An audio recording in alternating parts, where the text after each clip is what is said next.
Pembangunan Masjid Salman di Jalan STM Kota Medan, Sumatera Utara ditandai dengan peletakan batu pertama yang dilakukan oleh Ketua Panitia Pembangunan Masjid dan perwakilan dari Kementerian Agama Kota Medan. Nantinya Masjid Salman ini akan menjadi masjid percontohan.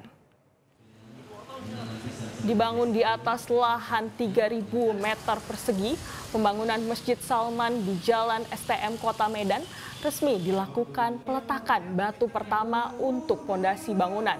Masjid Salman yang sudah berdiri sejak puluhan tahun silam ini sudah mengalami beberapa kerusakan bangunan, mulai dari atap yang mulai bocor hingga kapasitas masjid yang sudah tidak bisa menampung jamaah.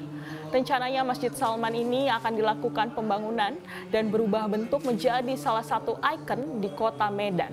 Serta Masjid Salman ini nantinya akan menjadi masjid percontohan yang ada di kota Medan. Masjid Salman sendiri nantinya akan memiliki berbagai fasilitas penunjang seperti untuk ibadah, serta juga berfungsi untuk melayani umat beragama secara paripurna, baik dari segi spiritual maupun sosial ke masyarakat. Pembangunan Masjid Salman ini rencananya akan membutuhkan dana sebesar 8 miliar rupiah. Bismillahirrahmanirrahim. Hari ini kita pelaksanaan peletakan batu pertama untuk pembangunan Masjid Salman. Ya, kita akan membangun baru, bukan renovasi kita ini, Pak. Membangun ulang.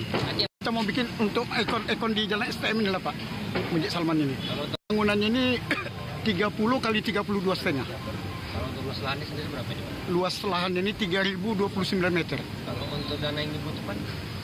Kalau dana untuk fisik bangunan aja, Pak, itu lebih kurang 8 miliar. Itu tidak termasuk pagar. Karena ini masjid sudah tidak layak lagi, Pak, untuk apa? Jelajahi cara baru mendapatkan informasi. Download Metro TV Extend sekarang.